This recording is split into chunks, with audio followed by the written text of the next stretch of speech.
Hey everybody, before we get started, I just want you to check out the content that's available from ICC, from the Content Marketing Institute. So not only do we have some great interviews coming up over the next few months of over 20 different speakers that we interviewed at the event, you can actually get the session recordings from ICC now through the Content Marketing Institute by clicking here on this ad or checking out the link in the descriptions.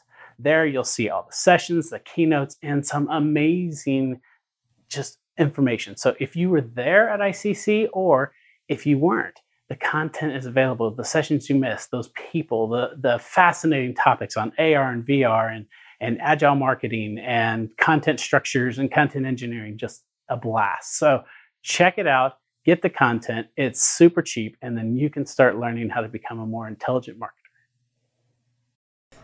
So here at Enterprise Marketer, we are at Intelligent Content Conference in Las Vegas, Nevada, and we're almost wrapping up day 2, but one of the folks that spoke today is Ardath Albee. And Ardath, welcome to Enterprise Marketer. It's good to have you here. Thanks for having me. It's always good to talk to you. It's always good to talk to you, I love too. getting a chance to do this. Of course, you're coming here from California. You've got Marketing Interactions. You're a consulting firm that, when you're not on the speaking circuit, keeps you extremely busy. And I know I've had the pleasure, Ardath, of talking to you a couple of times in the past. Over the past, 4 or 5 years, we've had a chance to talk. And so maybe that's a good place just to, as a foundation, setting the tone a little bit. You buyer's journeys and getting B2B to get better content in front of the buyer. That's a real passion of yours and what you really work strongly with your clients. So just talk a little bit about what you do with your clients, some of the work you've done, and then we'll talk more about what you talked about here at the conference and just kind of how things are shifting. Okay, sure.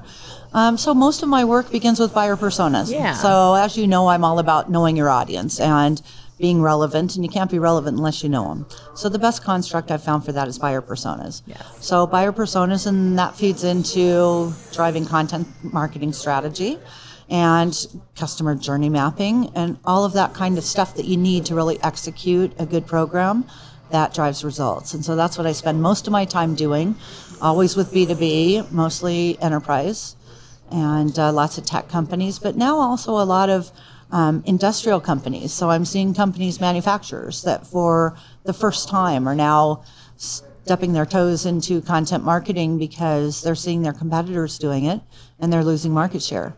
So starting with a totally sales-driven, product-driven organization and shifting them into content marketing is really fun and quite a challenge. Well, and I would guess too that the content they're creating, because my husband's been working in manufacturing for 30 years, right? Mm-hmm. In custom packaging automation and all these different things. And I've always said that this industry probably has some of the most fascinating content opportunities because people love to know how things are made, right? Mm-hmm. And when you're selling something, what they're these are complex sales, they're long-term sales. There's a lot of opportunity to work through a pretty complex customer journey in that process, right? Well, there is. And, I used to think that 3 years was a long buying process, right. For a big software sale which or it whatever. Is, but, now I'm working with manufacturers where in one example, they sell hospital monitoring equipment. And so once they've sold it, there's a 10-year life cycle.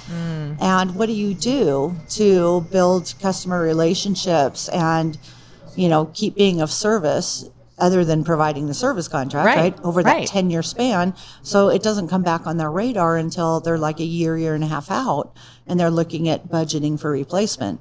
And some of them now are trying to push 12 years, because costs are being cut. Sure. Yep. And so it's really a challenge to look at how do you keep those people engaged, especially when they're physicians. And once that equipment's installed, it's not on their radar anymore. Sure, right? Yeah. And, so what kinds of things can you do to really keep pace with your customers and keep in contact with them? And how do you free sales from that burden when that's always been their burden? Absolutely. And so how can you help them keep retention up? Yep. Is a real challenge, which is fun for me because I think B2B marketers should be doing a lot more retention than they are doing. Much easier to keep a client than get a new one, but yet most marketers don't focus there. Right. So that's a big difference. Well, and every year, of course, Content Marketing Institute and Marketing Profs puts out the research, right? The B2B research. And I think it's been pretty consistent that one of the top 1 or 2 reasons for content is lead generation, or it's more of an awareness. It's to get sales leads, right? It's always at the top of that Yeah, and you notice marketing process, right? Nurturing, sales enablement, Yes. and retention are at the bottom. Right, You know? right. Yet it's so much less expensive to keep them in your, family of clients than it is to go get new ones, right? Yeah. Right, but it also shows the disconnect where marketing is still focused top of funnel. Yes. With lead gen and awareness and brand and those kinds of things. When you see nurturing down below, well, that's the next step. You generate a lead, you're going to nurture, right? Right. Because in a complex sale, it doesn't happen overnight or with one touch or what Right. have you.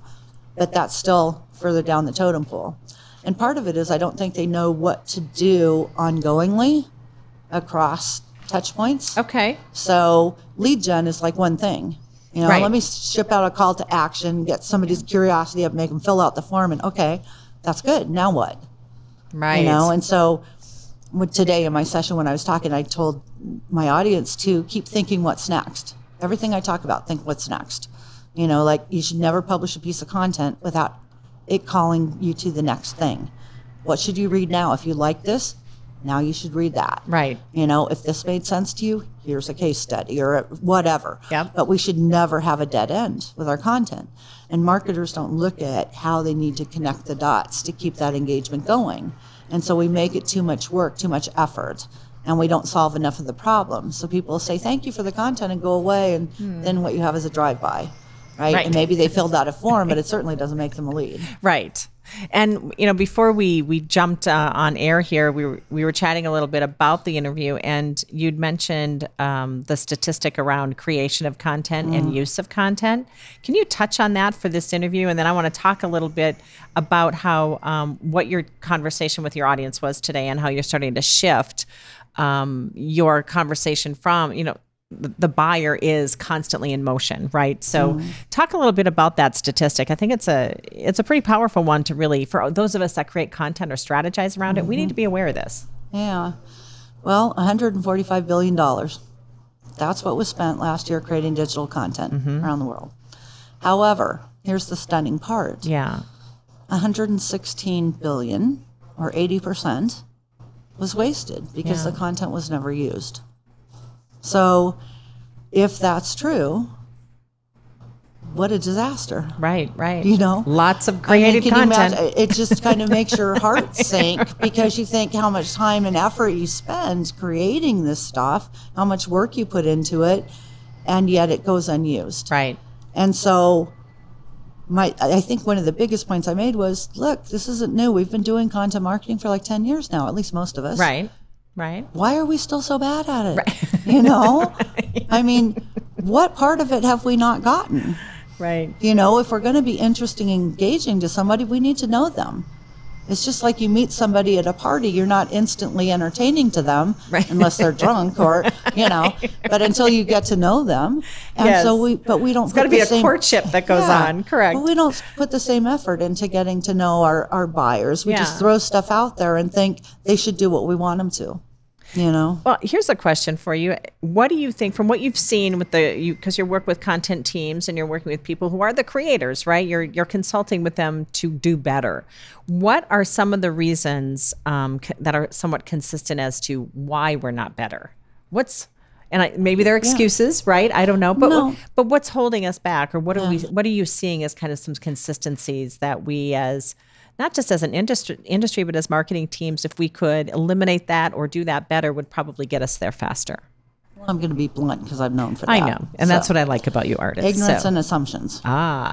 So here's the thing. It's when you think about content, and I'm a writer. I have a degree in English literature. A degree in business is worthless, but anyway. Right. But when you think about writing and you think about creating content, there are different elements that need to be informed based on your audience. So the tone of your content, the voice and style of the way you write, the perspective you address. So for example, is your audience, do they see their glass half empty or half full?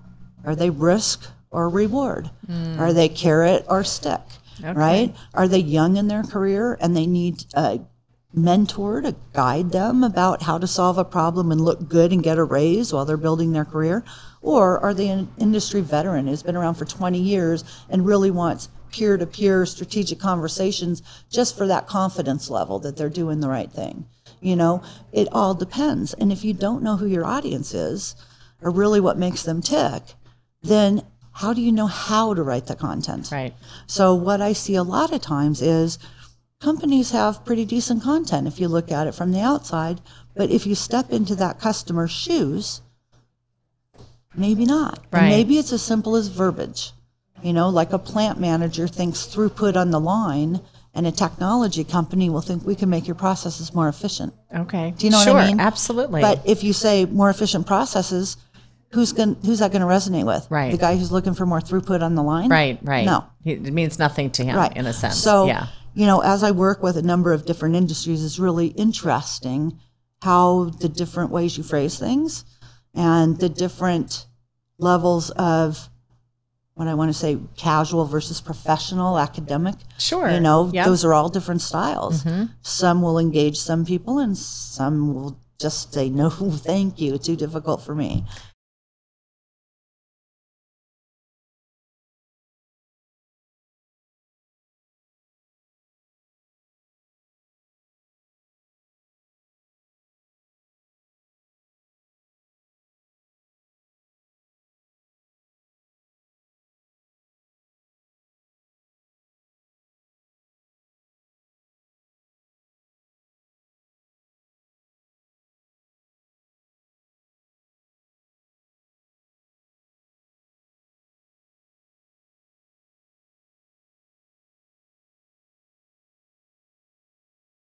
I know I've sat in on sessions you've done, on workshops you've done. There can be the danger of creating too many personas, right? and that tends to be sometimes the trend of what a lot of companies, all of a sudden they start splintering everybody. But it sounds like too, in that process, you could be talking to a couple of different personas, and you have to then, one could be more academic and one could be more conversational or that type. So it is also a kind of a reimagining of your same content for all of these different personas. This is just an important part of that conversation. Right, Yeah. it is, and that's very true. And the thing that I find is, I had somebody call me and say, my company has identified 52 personas, and I told her to just take the shotgun out back and get it over with, you know. But, I mean, there's no way in hell. 52? Yeah. Oh my goodness. And so I asked her, because I felt sorry for her. She Right. was like ready to run Yeah, where is she screaming into gonna the start? woods. you Yeah, know? this is crazy. And so I said, send them to me. And she sent them to me. And the problem is that people get caught up with title. Title is not persona. Right.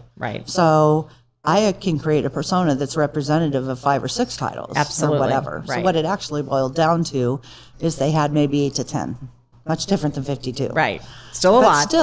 But here's the other thing, though, too. From a marketing perspective, out of those 8 to 10, marketing could probably reasonably engage 5, but not the others, because the others were C-level, you know, or procurement. You're not going to engage Right. procurement. Right. And C-level, unless your sales really strategic, you are not directly going to engage them either. Right. And so what people need to think about is how can they address the personas they can reach in the best way, but then also say, hey, if your HR person is worried about training budgets escalating because you're going to implement this new solution, you have to onboard all these users, here's a case study you can provide to her that will help ease her nerves Sure. about that. Yep. Some Or whatever. So we need to internal. provide Yep. content written for those personas we can't reach, Yeah. but they can reach. Sure. That makes And total make it sense. possible for them to provide the content. Yeah. So, you know, I think a lot of times what we're missing with personas is we don't create them deep enough to get to the actual context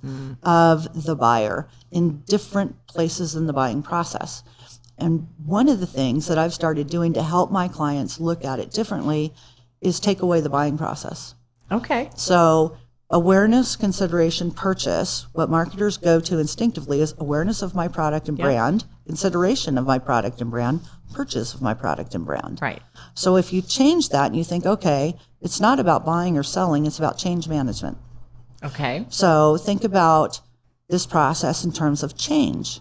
And we never start early enough. We always think everybody already presumes to know that There's they that assumption need thing to again. buy what we sell, Yes. or they're looking at our competitors. There's assumption again, people. But we need to start earlier. So preparing to change, or considering change, sorry. Okay. Yep. So is this problem we're solving?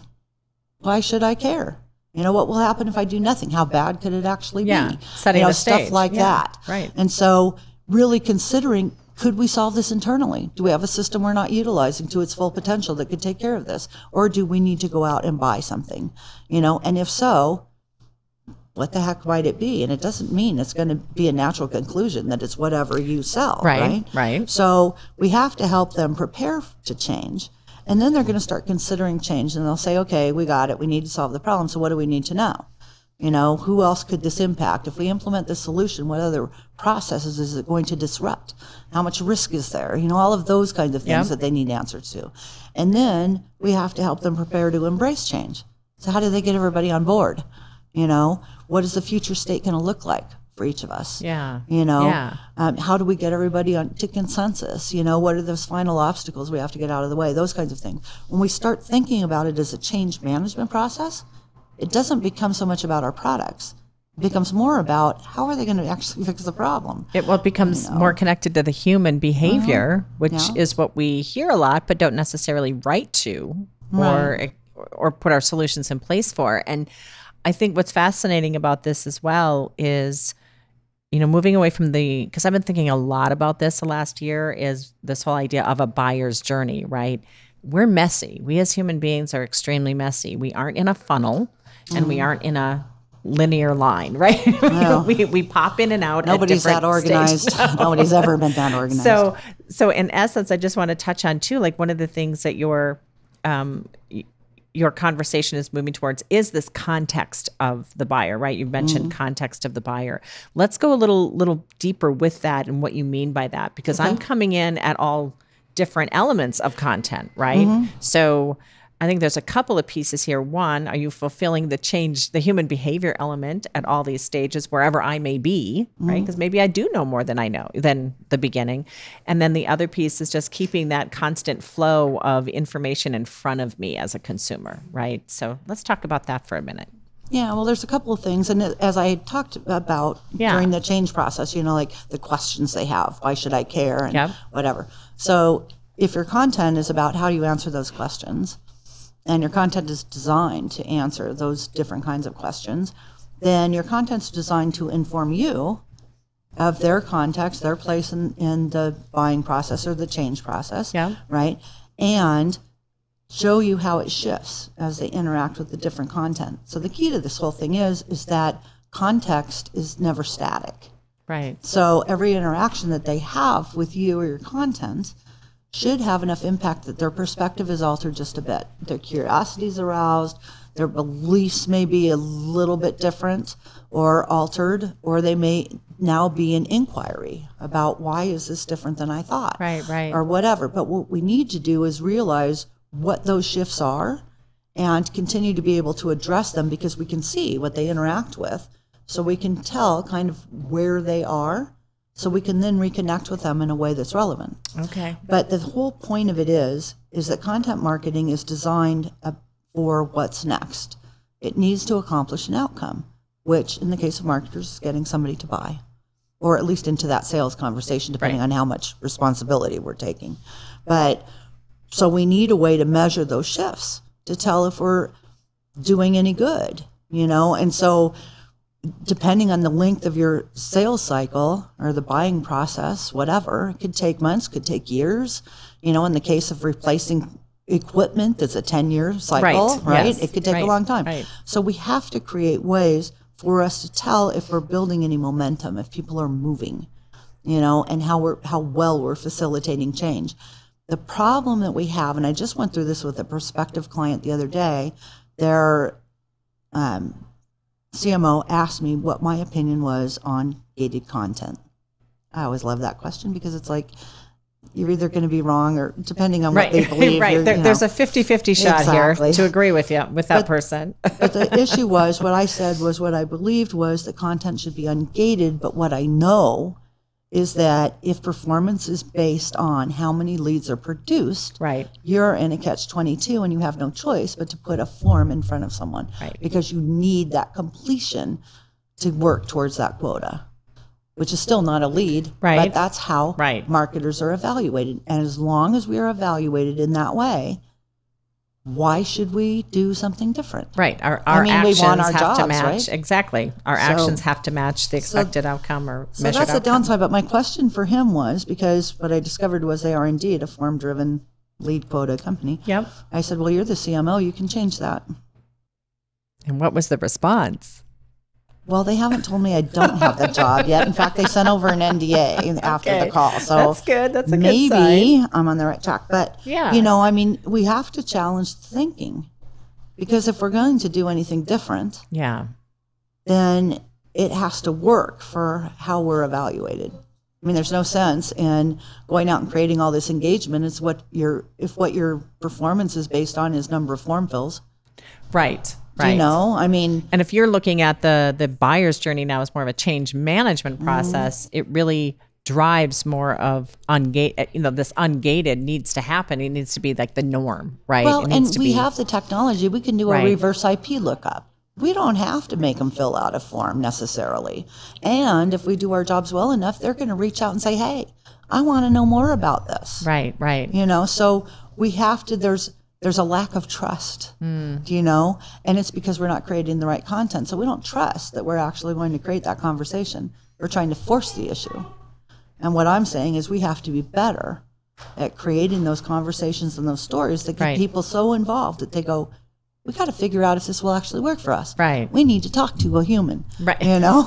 Right. I mean, and that's where we need to get better. We're not good enough at it, so we're trying to stack the deck, if you will. Find the easy way. I had somebody sitting in my audience today, and she asked me for an example of something I had talked about, and I tried to explain it to her. She says, no, I want a picture. She says, I need the silver bullet. I want a leapfrog having to do the work. We would all like that. You know, I kind of let it pass, but I really wanted to say, snap out of it. Right, you right. know, I mean, there is no free ride here anywhere. Right. And that's, you know, something that I think a lot of marketers still struggle with, because when they added all this stuff to our plate, it's not like they took a bunch of other stuff away. Exactly. And said, here, Exactly. let's, you know, just focus on this stuff. No, it's Right. like you got all this other stuff. Now let's add this stuff here. Right. Do that too. Right. You know, which just made it more complex. Well, and and at the end of it all, we would all love to be creating the right content for the right people at the right time. I mean, that's the end game. But there are multiple ways to get there. But this change management concept versus buyer journey, I think, is one of those ways. It's human behavior change, right? You're moving people through human behavior. Well, and I keep playing with, you know, I've tried to word it in all different ways. You know, Yeah. I've written 2 books. I mean, I've been working at this for years, and I've tried to word it all different ways, and people keep falling back into this product trap, you know, and this all about their own company and their assumptions. And so I'm trying to figure out, how do I get them to really embrace it differently and to change things. And the other one that I've been exploring a lot lately is jobs to be done. So I don't know if you've ever looked at jobs to be done theory, but it's all about people hire your product to do a job. So you don't buy a drill, you hire it to get a hole. Okay. Right? So that kind of thing. Yep. So if you look at your content as people are hiring it to do a job for them, right? Because they're trying to figure out how to solve this problem and they need education. Yes. So the education there becomes, you know, the task fulfillment Yes. with that content. Okay. So if you look at it as how do you create it as jobs to be done, then you're also looking at it from the customer's perspective, being forced to, Right. rather than from your product perspective, which makes it different. Right. Right. So, you know, I think things are changing, and it was interesting to me in Nick Edwards' session today. He's from Lookbook. He had a slide up that says, we make the mistake of forgetting that our B2B buyers have B2C lives, which is so true. Right. Right. And so one of the things I've been talking about for years is the need for content hubs, the need to actually make accessing all the content you need to solve a problem easy. And people nod their heads and they don't get it. And so one of the things Nick's company talks about, and they actually measure data for it, is binging. So reading more than one asset during a session. And that's what his software enables. So that's exactly what I was talking about with content hubs, Sure. right? You want Yep. to expose people to more Right. content. So I've started talking about it in relation to binging as the metaphor. And when you ask somebody, how many of you have ever binged out on Netflix on a TV series Right. or whatever, Yes. every hand in the room goes up. Right. And then you start talking about a content hub and they go, oh, Right. you know? Your Netflix is a content So, hub for sure. You know, Yeah. trying to figure out how do you get people to that level of understanding that the way we use technology in our own lives is impacting the way we will use technology or content or what have you in our professional lives. Yeah. And so what we're seeing is when the interest is there and the motivation is there, people will binge to learn what they need to know to actually do something. Kind of like a dog with a bone, right? Exactly. You've got to get that answer. I'm on it right There. now, I right? could take a picture of my dog with a Yes. bone and use that in my next Because that's how I'm described when I want something. Yeah, like I'm looking for a new car or a new piece of furniture. I'm like a dog with a bone. I'm online for 2 hours looking at all this stuff. Well, because it's made it possible for us to do that. And Yes. before it wasn't. Yes. You know, and I love so there's different ways of looking at things, but as people binge, and it takes 3 or 4 binging sessions Yeah. before they're You ready do need to a buy. break It depends every on the size of what you're buying, right? Yes, for sure. And how many people are involved in all of that. Yeah. But their context will change, you know? Yeah. And it will change in a bigger way. They could be smarter. Than just one Yeah. interaction. Yep. But we need to be smart enough to understand what that means given the content they engaged with. Yeah. So if we create it purposefully based on tasks to be done, tasks that feed into jobs to be done and things like that, then we can say, okay, they have this much knowledge, so they should be ready for this knowledge over here now. Yeah. And we should be able to intelligently engage them. Absolutely. And, that's the biggest issue I see is random acts of content. Right. It's like we're just producing stuff and throwing it out there because we think if we post 5 times a day, will people pick us up in their streams? Right. But for what? Absolutely. I mean, and so for me, I'd almost rather make no impression at all than make a bad impression and leave somebody wondering, why did I engage with that in the first place? Yeah. Because then they'll be hesitant to engage with it the next time. They may never come back. Yeah. Absolutely. And it may just resonate in their heads that brand is a waste of my time, so I'm Right. never going to read their content. So I'm trying to figure out how do you get people off this hamster wheel of more, when really less is better, especially if you can make it impactful enough to help people shift behavior. Yes. Because if we look at marketing as change management instead of buying and selling, then Well, it changes the It's entire different. conversation, It does. doesn't it? Yeah. It's Ardath, I've been a student of yours since I came into this content marketing spectrum, and it's been a few years now. We won't say how long, but it's always a pleasure to talk to you. You keep fighting the good B2B buyer persona change management fight. You have a lot of people who are following what you're teaching, and I'm definitely one of them. I really appreciate you taking time and participating on Enterprise Marketer today as well. So thanks for joining us. well, thanks for having me so much, Pamela. It's been a pleasure. Absolutely. Hey guys, we're getting ready to pack up and head out for the summer, but one of the things we're very excited about is the Content Marketing World Conference in September. It is my favorite event. You get 4,000 plus marketers, there's tons of exhibitors, there's tons of amazing speakers, influencers, and the content is so rich. It is by far the best value in marketing. Right now, you can sign up through us and get $100 off, but then we'll also be having different events with some of our sponsors and the content marketing people, and then we'll let you see what goes on behind the scenes of recording one of these podcasts. And so I hope you enjoy the show, but I really hope I can see you at Content Marketing World. So make sure you register, use this code, but then also let us know you're going to be there, and we'll make sure we get you an invitation to anything that we're doing at the event. Thanks a lot, and enjoy the podcast.